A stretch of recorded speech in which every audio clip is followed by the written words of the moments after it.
Ayah, pernah nggak kangen sama aku? Pernah. Kapan? Setiap waktu.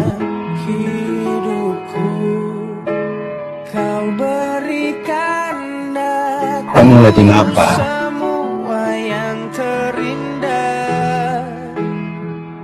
Kerut-kerut penderitaan di wajah ayah. Ya, aku mohon kasih aku kesempatan untuk membahagiakan ayah. Kenapa? Ayah yang seharusnya membahagiakan kamu. Ayah ingin menebus semua kesalahan yang pernah ayah buat.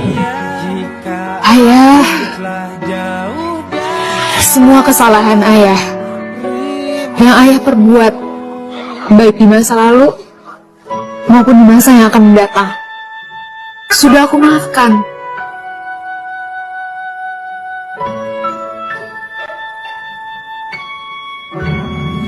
Terima kasih, Matahari.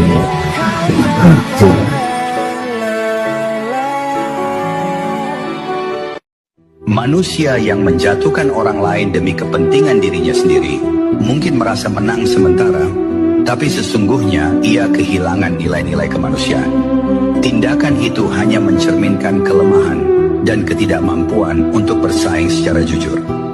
Ingatlah, menjatuhkan orang lain tidak akan membuatmu lebih tinggi, justru memperlihatkan betapa rendahnya moralmu. Keberhasilan sejati datang dari kerja keras, bukan dari menginjak orang lain. Sebab karma selalu berjalan, dan kebaikan hati akan selalu membawa kemenangan yang lebih bermakna. Kalau dirasa jalanmu lebih lambat dari orang lain, itu nggak apa-apa. Kalau dirasa kamu nggak sampai-sampai tujuan, itu juga nggak apa-apa. Kalau dirasa jalurmu banyak rintangannya, banyak tikungannya, dan nggak semulus jalur orang lain, nggak apa-apa. Hidup kan bukan arena balapan yang harus cepat sampai di garis finish. Gak ada yang menang atau kalah. Yang ada itu terus berjuang dan tidak menyerah. Waktu tidak akan menyembuhkan luka yang selama ini tidak pernah diceritakan pada siapa-siapa. Tidak juga menghapus beban yang selama ini ada, bahkan mungkin akan menambah jumlah takarannya. Waktu hanya akan mengajari kita untuk bertahan hidup dengan sejumlah masalah dan memaksa kita untuk jadi terbiasa. Lalu tanpa terasa, kita jadi lebih kuat dari sebelumnya. Dengerin baik-baik bro, lu gak bakal jadi kaya kalau cuma ngandelin gaji bulanan. Lu pikir orang-orang kayak Elon Musk, Jeff Bezos, atau bahkan orang-orang sukses di sekitar lu dulu ngandelin gaji doang? Enggak men, mereka ngerti satu hal penting. Kerja buat orang lain itu cuma langkah awal, bukan garis finish.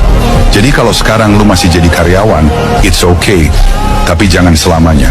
Jadikan gaji lu sebagai modal, bukan tujuan akhir. Lu kerja dari pagi sampai malam. Tapi kalau duitnya cuma numpuk di tabungan tanpa gerak, kapan mau berkembang? Mulai dari kecil bro. Nggak perlu nunggu perfect, yang penting jalan dulu. Bisnis kecil, investasi dikit-dikit. Pokoknya bikin duit lu muter. Karena pada akhirnya, yang bikin kaya itu bukan seberapa keras lu kerja buat bos lu, tapi seberapa pinter lu manfaatin hasil kerja keras itu buat diri lu sendiri.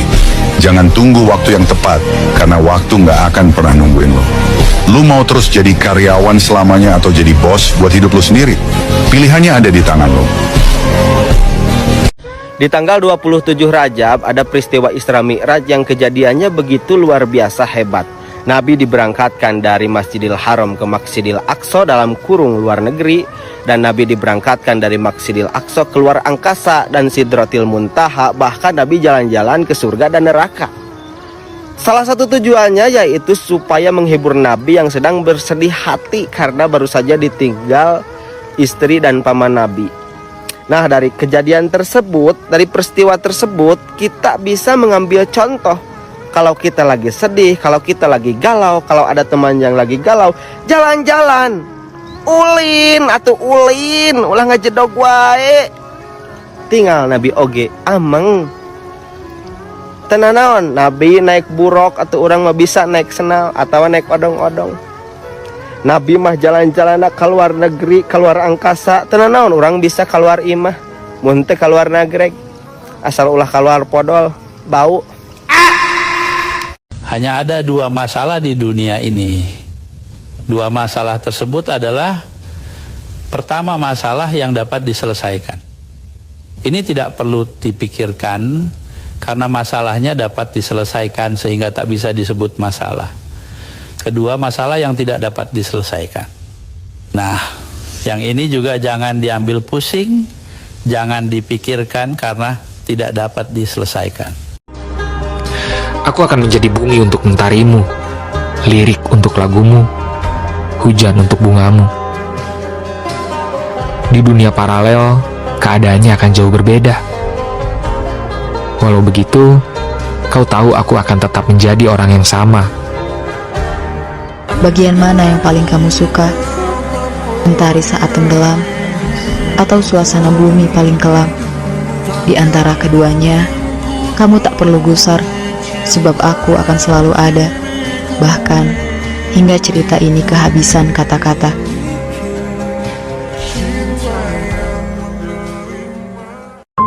Apa yang Anda kumpulkan selama ini, sampai-sampai Anda lupa sholat? Harta Anda kumpulkan, rumah makin luas, kendaraan makin banyak, bangga, gak apa-apa. Kalau akhiratnya ada, bagus. Tapi kalau Anda tinggalkan akhirat demi mengumpulkan dunia, nanti kalau Anda meninggal dunia, yang akan Anda bawa apa? Prinsipnya dalam mendidik anak itu, dengarkan dia, bersahabatlah dengan dia, jangan membentak dia. Itu ada prinsip, jangan bebani dia melebihi kemampuannya. Jangan maki dia kalau dia salah, tapi doakan. Sehingga hubungan antara orang tua dengan anak itu adalah hubungan bagaikan hubungan antar sahabat. Itu menjadikan anak tidak segan menyampaikan rahasianya yang terdalam kepada bapaknya atau ibunya. Jadi dia tidak lagi menyampaikannya kepada temannya yang boleh jadi tidak mengerti persoalan. Betul. Nah, dan itu juga yang menjadikan orang tua, ayah dan ibu harus pandai-pandai mendengar anaknya, tidak langsung berkata ini tidak boleh, tapi berdiskusilah, carilah solusi. Nah, itu yang dilakukan oleh ayah saya, oleh ibu saya. Ada sebuah nasihat klasik dari para orang tua. Kalau kamu sempit hati, kamu sedang menutup rezeki. Kalau kamu lapang hati, kamu sedang membuka jalan-jalan rezeki. Ini nasihat sederhana, tapi dibuktikan oleh banyak sekali kajian dan penelitian ilmiah. Bahwa jiwa yang tenang, pikiran yang jernih, rasa yang positif dalam diri, itu akan memudahkan urusan, bahkan mengundang peluang datang. Orang yang berlapang dada, rileks menghadapi hidup, tidak terlalu banyak khawatir, menikmati proses perjalanan kehidupan. Dia faham betul bahwa tugas kita sebagai seorang hamba hanya mengusahakan yang terbaik. Adapun hasil, masa depan, itu dalam genggaman Allah. Dan dia sangat yakin Allah adalah sebaik-baik pembuat skenario. Apa yang dia tetapkan pasti jauh lebih baik dan jauh lebih indah daripada apapun yang kita inginkan. Maka, untuk siapapun yang sedang merasa sempit hati, close your eyes, clear your heart, and let it go. Bersyukurlah lahir di Indonesia, di tempat di mana orang tidak suka belajar dan selalu mengecilkan yang namanya mindset. Indonesia bukan negara di mana rakyatnya suka baca buku.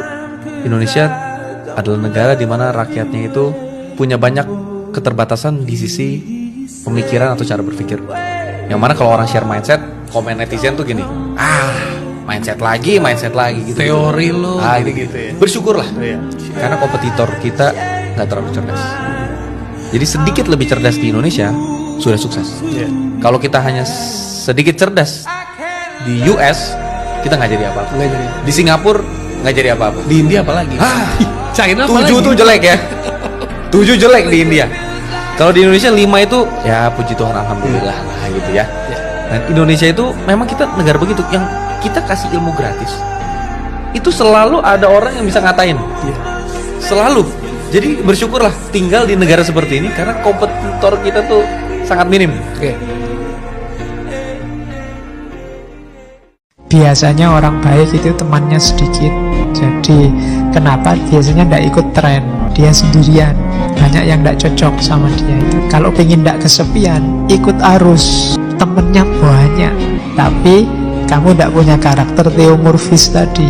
Kamu jadi kerumunan. Dan jangan salah, di tengah kerumunan orang tidak akan kenal dirimu. Kamu tidak punya identitas. Untuk orang kenal dan kamu paham identitasmu, kamu memang harus kesepian. Di antara kesulitan, kita belajar untuk merendahkan hati, belajar untuk melihat sifat asli manusia, belajar untuk mengapresiasi hal-hal sederhana, dan belajar untuk menghargai arti pulang. Bukankah itu makna perjalanan?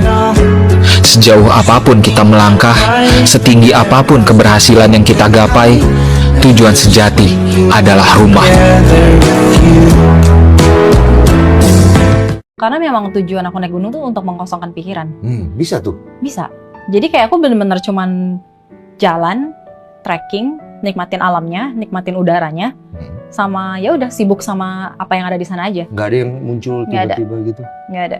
Bisa begitu ya? Nggak ada. Bener-bener karena memang di sana tuh, that's why aku ngerasa jadi nyaman banget karena di sana tuh aku kayak bener-bener ngerasa peace banget gitu.